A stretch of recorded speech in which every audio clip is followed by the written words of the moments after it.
So meeting new people, you may be like, oh, you should go date someone. Okay. You know what? That is what happens when you're a pre-med and you have 2 months to yourself to reflect.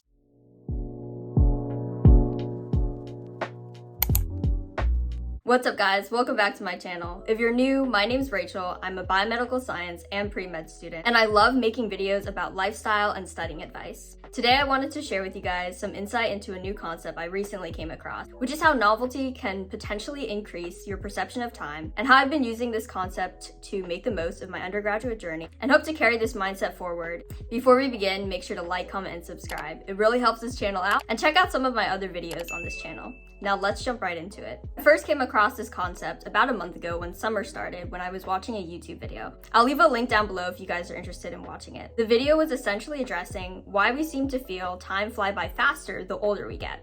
This is definitely something that I've experienced moving up higher into levels of college, and I feel like the older we get, time just seems to fly by even more. The older we get, there's less novelty that's introduced into our lives. When we're children, we haven't been exposed to as many stimuli and experiences as opposed to when we're adults. So when we're young, everything seems new and there's just so many new things to experience. Hence creating sort of an illusion of time passing by slower and years feeling much longer as they pass by. As you grow older, you get exposed to more experiences, and less of these experiences start to feel novel. And transitioning from adolescence to adulthood, where you get a job and you're doing basically the same job day in and day out, there's less of a chance that you're exposed to novelty and new experiences. With less novel information to process, there's the perception of time passing much faster than it actually is. When I first heard about this concept, as any other human with an existential crisis, I started thinking about how life was passing by so fast and how I wanted to make the most of the moments passing by. As humans, time is one of our most precious resources, and a lot of human endeavors are focused on trying to lengthen the amount of time we have left, in contrast to trying to enjoy and maximize the moments that we do have. Hence my little social experiment that I undertook after watching this video and doing a little bit of research into the concept itself.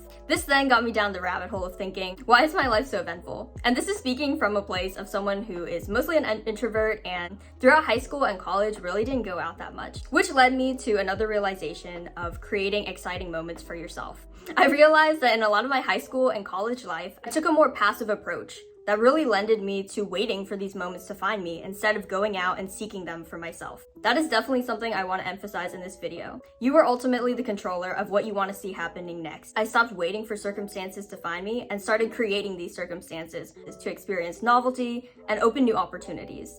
I do want to add a major disclaimer that life gets in the way and not everyone has this chance to really take a look at their life and try to explore and do new things. Thankfully, after taking around 2 months off to work on my med school apps, I've had this period of time to really reflect, relax, and do a lot of things I really enjoy doing. This is definitely going to change when the semester starts off and with medical school next year, but I do believe there's a lot of benefit in trying new things out, and it doesn't even have to be anything really grand. This is definitely something that I want to take away with me when I am busy. I realized that even before starting this concept, I had started doing a lot of these new things, and this really just came with growing out of my shell and pushing myself to try new things. This experience may just be something that in my past 21 years of life, not really gone out and tried new things. One of my first things in my mini social experiment and incorporating novel experiences in my life was documenting what exactly I was doing that was new.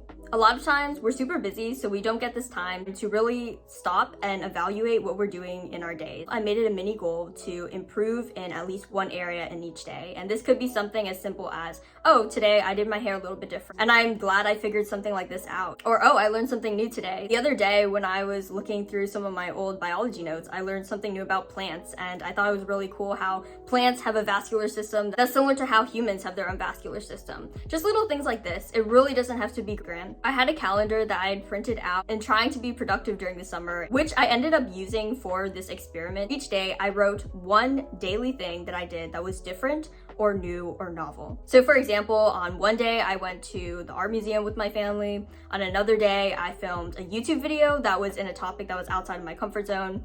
I also had a lot of days where I worked on my application, and this, if you watched my previous video on my AMCAS application, that was an experience in itself, and something that I definitely enjoyed despite the amount of stress with deadlines involved. You can also use an app on your phone if you're more digitally inclined.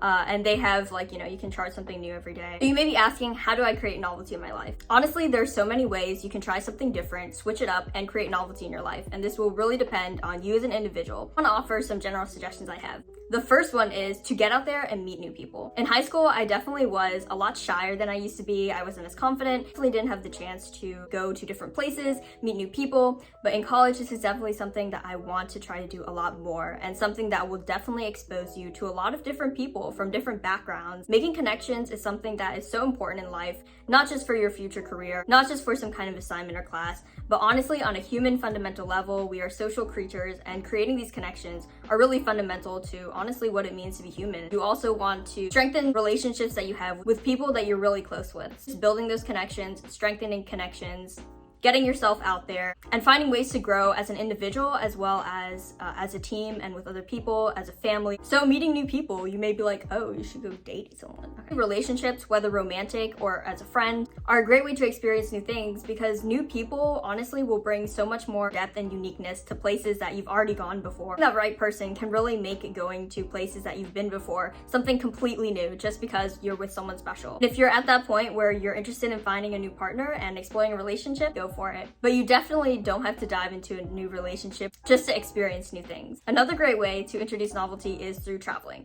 When you're traveling, you're experiencing new things, new places, new cultures. But going back to my disclaimer, not everyone has the means and time to travel. Traveling doesn't have to be a grand thing. You don't have to go halfway across the world to a fancy hotel with fancy, expensive experiences. You don't have to spend money to introduce novelty into your life. I used to be personally obsessed with the idea of traveling around, but as I grew older, I really found that I'm much of a homebody. This 2 months of summer, I haven't traveled anywhere internationally or around the country. I've just really enjoyed spending time with my family and getting to travel to local art museums or any local places that I haven't been before, and that doesn't break the bank. So I really think there is much merit in knowing that novelty doesn't have to be something grand. Introducing novelty can be small, grand, whatever it is that fits you as a person, and whatever it is that you want to do yourself as an individual. Hobbies are something that are great ways to introduce novelty into your life and create these exciting moments for yourself. For me, starting a YouTube channel opened up multiple dimensions of my own personality and my own experiences that have definitely made my college experience and life experience in general much more memorable and enjoyable. If you like to cook, try new recipes. If you love experimenting with fashion, try new staple pieces, accessorize, go outside of your aesthetic and your comfort zone. Have you never dyed your hair before? Dye your hair, experiment with makeup, try something new with your style. Read different types of books. It's been so long since I picked up a fantasy book, and if you really think about it, reading and being able to experience a lot of these different perspectives if you're reading outside of your genre, amazing way to increase novelty. If you're working and you still want to prioritize these moments of creating something novel and stirring it up, changing things up a little bit, take a new route to work, find shortcuts, get into new music. I highly recommend K-pop, by the way. Get into different podcasts. And I do want to mention that in creating novel moments in your life, we're definitely not trying to rearrange your entire life.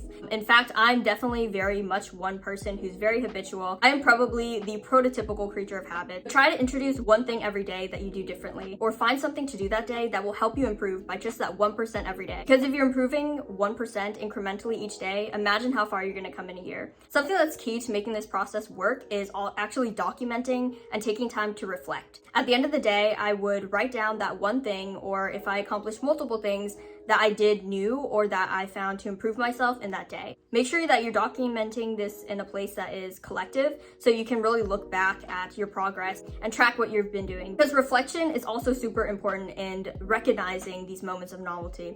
A lot of times we're really busy, we just go through life and we don't stop to think, oh, you know what, I did this different today. Like honestly, in vacations, sometimes during vacations, I'll write down where we went, how I felt, what new interactions and connections I made. After the moment passes, sometimes we forget to stop and reflect and look at these moments. Did want to try a new video format for today. Speaking about maybe a more niche topic, I went through like a mini existential crisis, trying to extend the perception of time. You know what? That is what happens when you're a pre-med and you have 2 months to yourself to reflect life. So yeah, that's where we're at now. I hope you guys took some value out of this video and can implement parts of it in your own life to honestly live your best life and make the most of your experiences. If you found this video helpful, make sure to like, comment, and subscribe. Let's all start right now. Leave a comment down below to let me know something new you did today. Thanks so much for listening to my channel. We're almost at 100 subscribers and I appreciate every one of you guys who's been along for the ride. Until next time, stay happy and healthy, and I'll see you guys in the next one. Bye!